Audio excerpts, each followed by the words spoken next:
Okay, there's two types of ARB fittings. One of them's got a quarter MPT fitting on it. The other one's got a JIC fitting on it.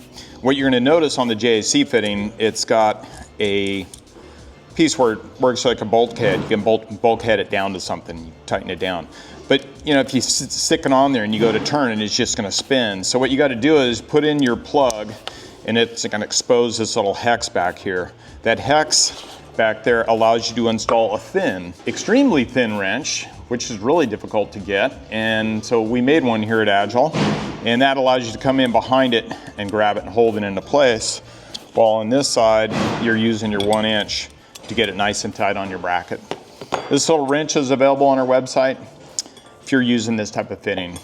If not, good luck, you can just thread it down and hopefully it stays tight. When you are buying this fitting too, make sure that you get a really, really tight fit on your bracket. It cannot be a sloppy fitting. You don't want that thing pulling through.